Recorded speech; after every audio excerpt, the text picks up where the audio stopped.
Instant Sports Plus. Another year, another instant sports game. This series baffles me on how it keeps getting sequels. The titles are either okay or just subpar. Now that said, I'm actually looking forward to a future title of instant sports called Instant Sports All-Stars, which is basically America Edition. This is all just American sports games. Now I'm going to be shocked if the American football tease that they show in the box isn't just a very toned down version where you have to throw a ball through a target and not actually have real gameplay or even like dumbed down gameplay.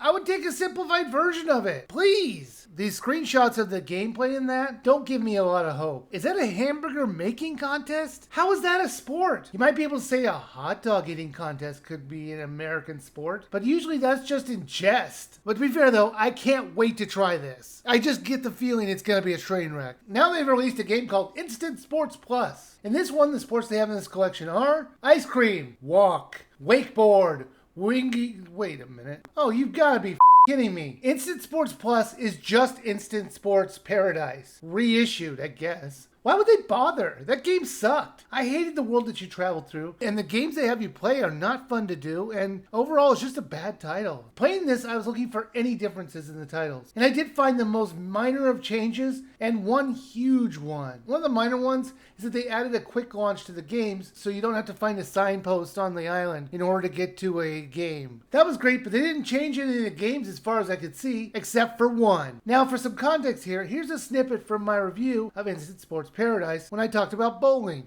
Bowling, on the other hand, is one of the most broken games in this whole collection. Since there is no motion controls, you just throw the ball. And you move your avatar's hand back in order to get more power. The problem is the throw is very sensitive, and there's no power meter, so you're never going to know how much power you're putting into something. You're just going to be guessing. It's very frustrating to play. Now, one of the games I actually really enjoyed was mini golf. There are 3 courses with 6 holes each. They're somewhat basic, but they control just fine. Oh look, a power bar. I guess the creators do know what one looks like. So why wasn't this in bowling? Imagine my surprise when I went to play bowling just to test it out, and they added a power meter. Holy shit, did they actually listen to me? I sent them an email asking them, but they didn't get back to me yet, so let's just assume they did. This is the only real difference as far as I could tell. They could have fixed or added better games. Why is table tennis just juggling a ball off a paddle? You have an animation of a table. How about a game where you bounce back and forth over a net? You know, table tennis. If you want more information about the games in this, just watch my Instant Sports Paradise review. It's just the same basic game. I'll link it up at the end of this video. But here's a spoiler. Other than archery, which is actually fun because it ditches the motion controls, and I guess mini golf, if you really want to say, I mean, you can't really screw up mini golf. There really isn't much worth playing.